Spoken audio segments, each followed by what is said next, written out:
As fairy tale as picking flowers and throwing fireballs could be, Contra blew that G-rated platform experience out of the water. It was a different breed of game altogether. The run and gun genre had long since been established, going as far back as Commando in 1982, Rambo and Russian Attack in 1985, and Ikari Warriors in 1986. But 1987 is when we got Contra. Contra is easily one of the most iconic games from that genre and the Nintendo era. Intense gameplay, the Konami code, simultaneous two-player action, great music and sound, and bosses that took up the entire screen ensured this game was to be worshipped. It then had a sequel which was a lot more of the same, and even a Game Boy title, but when the Super Nintendo hit the shelves, everyone wanted the next big follow-up to one of the greatest franchises. Contra 3 was just as anticipated as anything else, and my brothers and I got this game with no hesitation.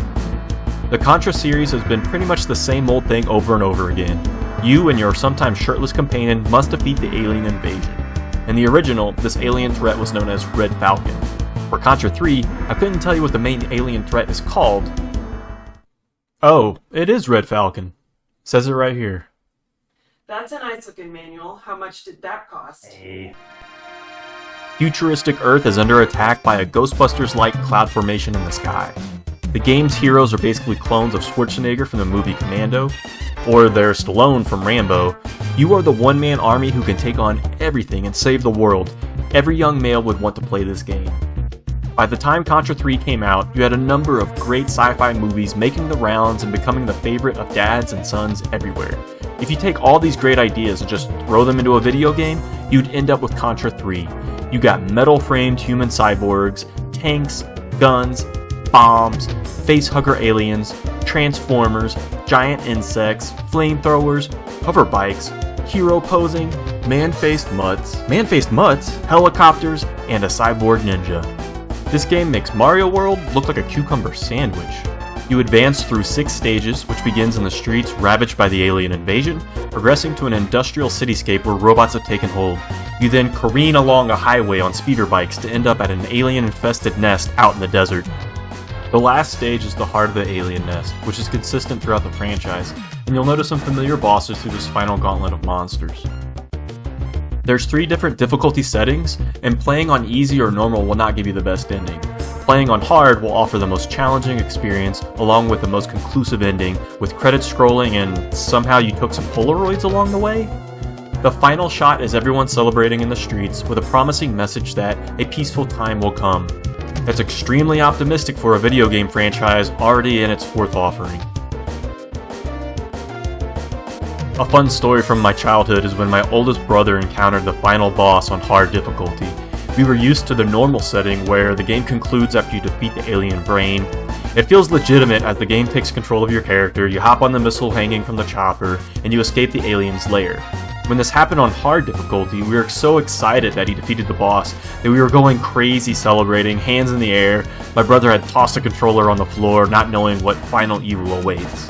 As the helicopter ascended the chasm, the boss climbed its way after my brother and killed him, denying us the true ending of the game and forcing him to have to start all over. I'll never forget that moment.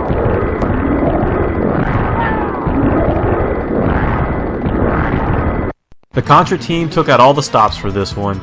Your hero jumps, shoots, detonates H-bombs for a reliable full-screen clear, and climbs walls and ceilings without hesitation. No longer are you looking for the spread gun with rapid fire. All guns are automatic and fire at max speed, and the basic gun is now the machine gun from the original. And the franchise staples are all here. You got the spread gun, laser, fire, and the homing gun. They've included a new weapon, easily the most powerful, the crush gun. You can even plant yourself and shoot in any of the 8 directions offered by the D-pad, giving you total control over the business end of these elegant weapons. And you can now carry 2 different guns at the same time, offering versatility and creating split-second decisions on which ordnance you wish to use to blast your foes away.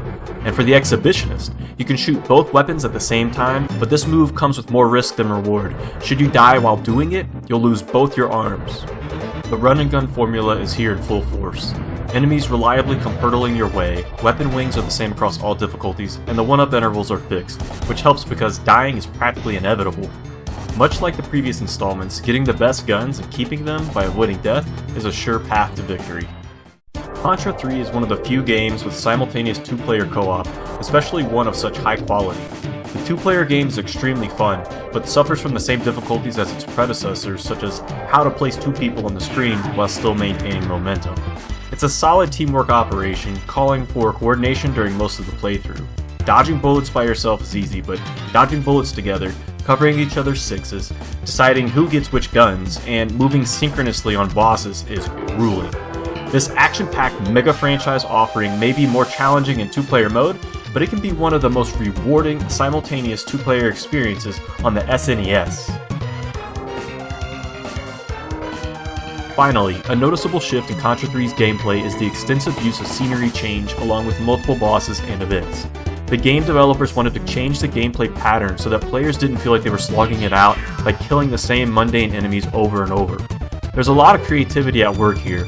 Landscapes fully engulfed in flames, hanging from rails to avoid dropping to your death, and riding on missiles headed directly into the enemy ship are enough to keep even the most hardened reflexes in tip-top shape. The developers wanted players to feel immediately plunged into the action, allowing for faster playthroughs with a more challenging feel. As a seasoned veteran, I find myself completing a playthrough in 30 minutes or less, which may be just the right amount of time I need to get a game in while my wife is getting ready for our hot date. Or for a pizza to cook in the oven. I look forward to both of those equally. The graphics here are very well developed. There's lots of dilapidated cityscapes, fire and explosions everywhere, levels and bosses utilizing Mode 7 graphics, and just great looking alien and monster artwork. The sprites are clean and just the right size. There's not a lot of parallax scrolling, but it does have its place, even adding to a sense of speed and fun on the 4th level. I wasn't sure if I should say the graphics could be considered the best on the SNES, but with this contemporary review, I'd say they actually are some of the best. The whole game is a tour de force of robot and alien nightmares. Everything you could expect and more from a Contra title is here to feast on. There's a lot of fine detail throughout the game. The artists make excellent use of shading. The individual sprites on the first boss are laser sharp, making this one of the best opening bosses of any game on the SNES. He's picture-worthy, literally featured in magazines and on the back of the box. He looked that good. His background flickers with alien artwork just as the music shifts. The folds on the boss's brain are distinct. It's just awesome. There's so many great ideas at work here, just below the surface of all the game's polish. During the height of the action, the screen shakes, but it's practically unnoticeable to the player. The amount of frames for the animations is perfect.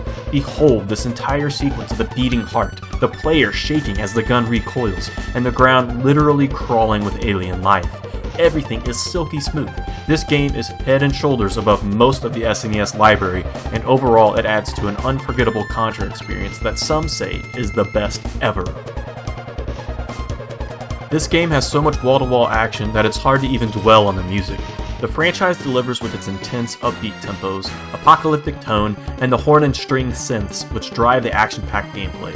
The boss music is the perfect announcement to the jaw-dropping size of these visual monstrosities.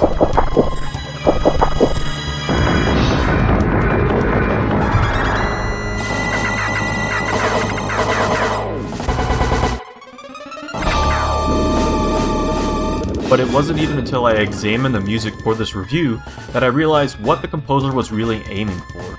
Clearly, they take inspiration from the sci-fi movie genre, but the final level of this game is so spot on with James Cameron's Aliens and Terminator influence that you feel like you're in a movie of your own. The final boss gauntlet weaves seamlessly from one heart-pounding track to the next, that when it finally crescendos at the last boss, coupled with the aliens' all-powerful moans and groans, the intensity grips you and won't let go. The sound effects are also spot on. Explosion sound as if they're ripping through the speakers. The bombs detonating match perfectly with their screen-filling authority. The audio cues to the player are equally as important in the gameplay as the graphics. This is the hallmark of great action games. The developers even reuse certain sounds, which adds to the sort of branding of this title. Guns, robots, aliens, and explosions. You get what you pay for when you buy Contra 3 for the Super Nintendo.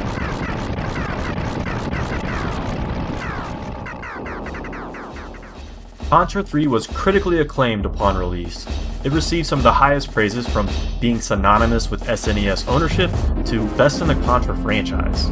Many reviewers lauded the game as coin-op quality, which was a nod to the amount of hardware an arcade cabinet could hold over what could be packed inside limited cartridge space. It ranks consistently on the list of top SNES games. Graphics, sound, gameplay, Mode 7 utilization, boss design, along with challenge and franchise familiarity make this a must-have for any game collector. Its value has been consistent with slow and steady appreciation over many years, and a complete box copy in good condition is definitely worth displaying. I want to say thank you for watching what will become a regular series on the channel. Please subscribe to keep up with all my latest content. I now have a Patreon account, and that would be the best way to show your support. Thanks again.